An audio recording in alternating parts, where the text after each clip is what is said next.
Henri-François de Breteuil, merci d'être venu sur ce plateau. Bonjour. Bonjour. Merci de participer à ce VYP. Vous avez quitté votre château de Choiseul quelques instants, un château intimement lié à votre parcours personnel. C'est vous qui avez décidé dès 1969 de l'ouvrir au public. Cela fait donc 50 ans. On va parler de tout cela ensemble.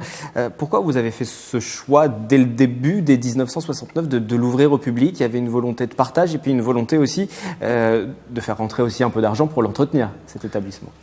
Oui, je crois que le partage était essentiel parce que j'ai toujours été attaché, je dirais, au public, tout simplement, à faire connaître le château, à recevoir aussi les encouragements du public qui vient maintenant nombreux.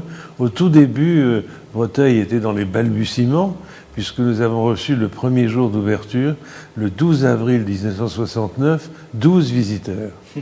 Donc ce record est largement battu maintenant. C'est à 120 000 visiteurs annuels à peu près. Oui, 120 000 visiteurs annuels. Donc nous l'avons ouvert pour cette raison-là. Je crois que quand on a un château, il y a deux solutions, où on se ferme les grilles à soi-même, où on les ouvre à tout le monde. Et je voulais l'ouvrir, et en plus l'ouvrir tous les jours, toute l'année, sans exception, ce qui, je crois, est assez rare. Même Versailles est fermé un jour par semaine.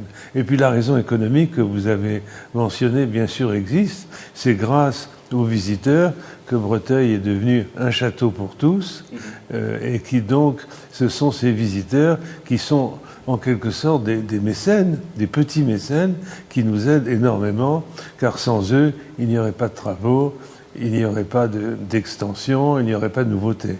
Depuis 1969, vous n'avez pas fermé une seule fois le château? Vous avez été toujours présent? Alors, je suis présent. Alors, au tout début, j'avais ma carrière d'avocat. J'étais avocat international, donc j'avais deux métiers. Et mon épouse était, elle, beaucoup sur place, éventuellement un bébé dans les bras, et puis elle emmenait les personnes qui venaient pour organiser un groupe, pour organiser éventuellement un mariage, et les emmenait très courageusement dans les salons, etc. Mais moi j'étais présent le soir, on faisait le briefing de la journée, et puis tous les week-ends, j'ai toujours accueilli tous les visiteurs, tous les week-ends et tous les jours des vacances scolaires. Donc je suis très présent, cela pour lier finalement l'histoire ancienne du château, les ancêtres, avec l'histoire présente. 12 avril 1969, premier jour d'ouverture. 12 avril 2019, cela fera donc 50 ans. Vous avez prévu toute une série de rendez-vous, j'imagine? Alors nous sommes au début, bien sûr, des choses. Nous savons d'ores et déjà qu'il y aura une exposition qui sera présentée dans la Grande Galerie sur le thème un petit peu, bien sûr, de l'évolution chronologique de tout ce qui s'est passé pendant 50 ans, mais également un petit film qui va être consacré à Breteuil, qui va durer à peu près 10 à 15 minutes, qui est en train de se mettre sur pied. Et puis on a prévu aussi une petite fête, pas forcément une grande fête, mais une petite fête. On n'est pas très mondain à Breteuil, on aime mieux les choses un peu personnelles, un peu familiales.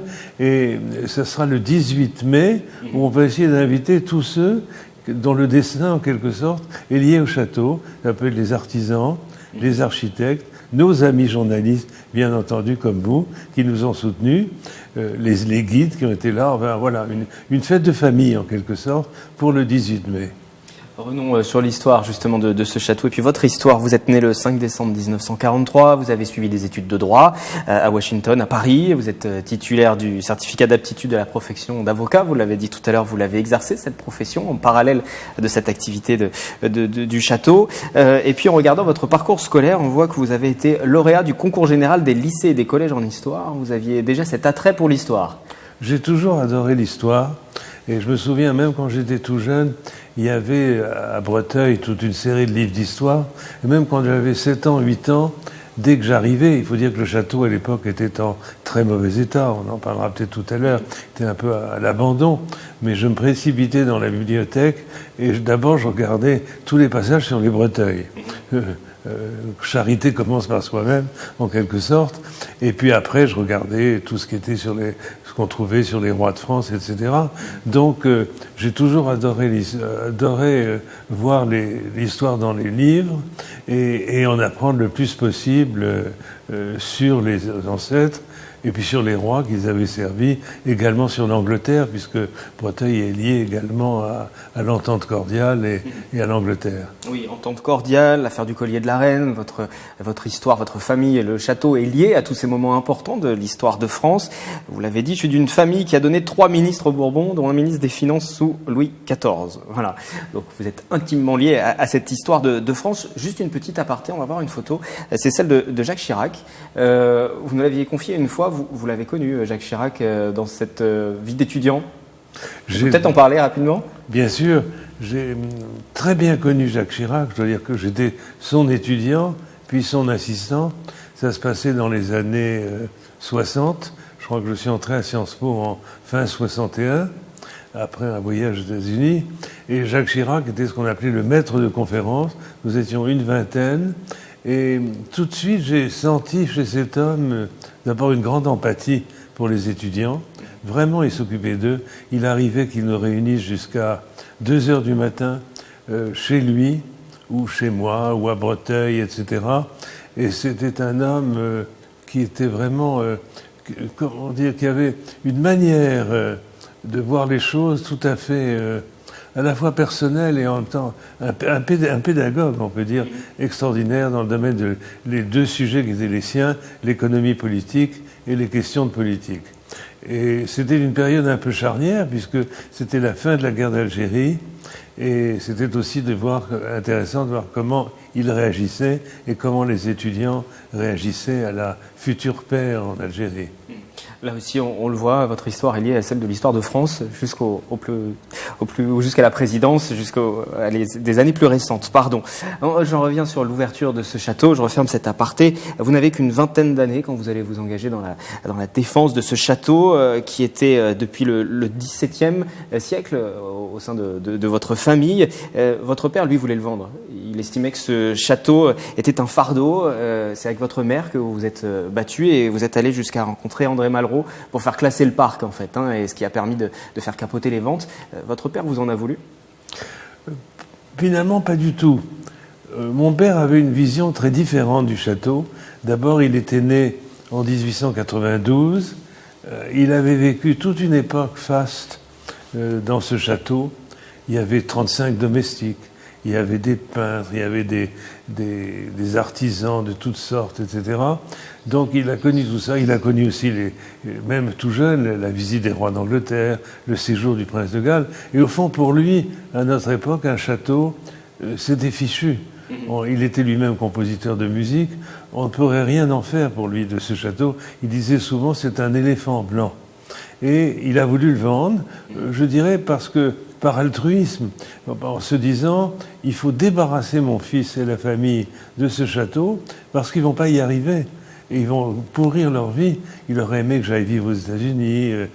Et moi, j'avais aucune envie d'aller vivre aux États-Unis. J'étais attaché au château depuis peut-être ma première visite conscience, quand j'avais 5-6 ans, et que l'ancien cuisinier du château m'avait reçu. C'était un peu d'ailleurs extraordinaire pour moi que la formation château, elle est venue dans tout premier de Lucien Tessier, qui était le cuisinier de mon grand-père. Non pas qu'il m'ait formé à la cuisine, mais il m'a formé à toute l'histoire qui était liée à ce château, parce que lui avait connu tout le monde, tous les gens qui défilaient dans ce château. Alors mon père était donc sincère dans sa volonté, mais moi j'étais pas du tout d'accord. Il pensait que le tourisme n'existait pas pour lui. On n'y arriverait jamais, c'était une catastrophe. Et alors, finalement, il a signé une promesse de vente à des promoteurs abominables qui voulaient faire un hôtel de 400 chambres, qui voulaient faire du tennis sur herbe et surtout, ce qui a terrorisé le village, un nightclub. Alors on s'est dit, oulala, le Breteuil va devenir un lieu de perdition épouvantable. Alors ça a commencé à faire peur un peu aux gens. Et puis là-dessus, le château était inscrit à l'inventaire. Grâce à André Malraux que nous sommes allés voir avec ma mère, il a été classé dans tout son parc. Et du coup, les promoteurs sont partis effarés, ils ont tout lâché, ça fait pchit.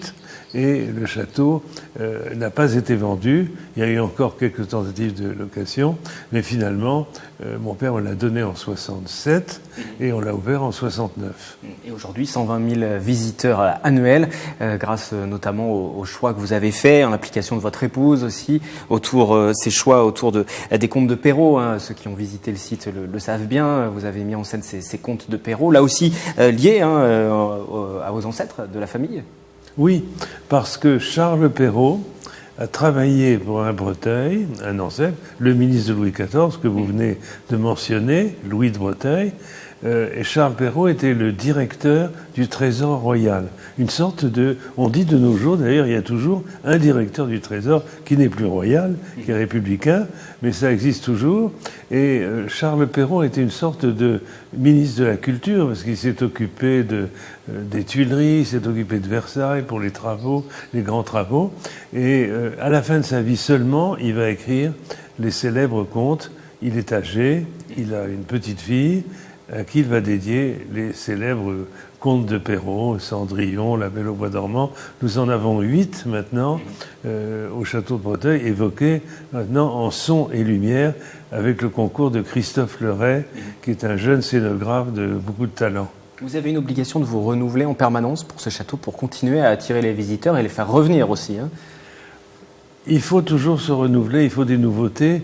Je dirais d'abord, il le faut pour faire plaisir à nos amis journalistes. Parce que nos amis journalistes ne parleraient pas de Breteuil si on leur disait chaque année « Breteuil est ouvert aux visites tous les jours, toute l'année, etc. » Il faut qu'il y ait des nouveautés, donc il faut chaque année ou une nouveauté dans le jardin, ou une nouveauté dans le château, ou une nouveauté dans les contes, ou éventuellement les trois à la fois. Et c'est comme cela, comme vous le disiez, que le public va être amené à revenir, faire d'autres visites. Beaucoup de personnes viennent au château et reviennent, c'est vrai. Et ça devient, beaucoup m'ont dit, c'est notre maison de week-end, votre château. Parce qu'on y vient, on se promène. À Breteuil, il n'y a aucune pelouse interdite ou quoi que ce soit. On peut jouer au football, on peut faire tout ce qu'on veut. Les personnes, les visiteurs se sentent complètement chez eux. Et ça, c'est je crois, très original. C'est pas un château classique. C'est un château de famille où, au fond, le visiteur, pour moi, presque, il partage avec nous l'agrément de la famille. Un demi-siècle d'implication pour défendre ce château. Est-ce qu'à un moment, vous pensez, vous dites aussi, pour que ce château reste dans la famille, il faut que je passe la main? Est-ce que vous pensez à cet avenir-là aussi? Bonne question. Je dirais que j'ai 3 enfants, 2 filles et un garçon. A priori, mon fils est le mieux formé parce qu'il travaille dans des finances, de la banque. Je pense qu'il pourra, bien sûr, le moment venu, s'en occuper. Mais comme il a un job extrêmement prenant à Paris, il n'a aucune envie pour le moment de le faire. Il nous conseille un peu de temps en temps. Il vient nous voir. Mais pour le moment, il n'y a pas de passage de main prévu parce que le candidat éventuel n'est pas encore prêt parce qu'il a une quarantaine d'années. Il a toute sa vie de bureau à réussir. Il était le voisin de bureau de M. Macron, d'ailleurs. Pour une petite anecdote, chez Rothschild, où il travaille, donc ils étaient face à face avec M. Macron il y a quelques années. Mais je crois que le contact n'est pas est sympathique, mais enfin, ils se sont un peu perdus de vue. Macron a d'autres choses à faire que de voir le châtelain. Plutôt occupé, effectivement. Plutôt occupé, oui. Est-ce que vous êtes inquiet juste pour l'avenir de ce château, du coup? Inquiet pour l'avenir du château, comme pour le moment là.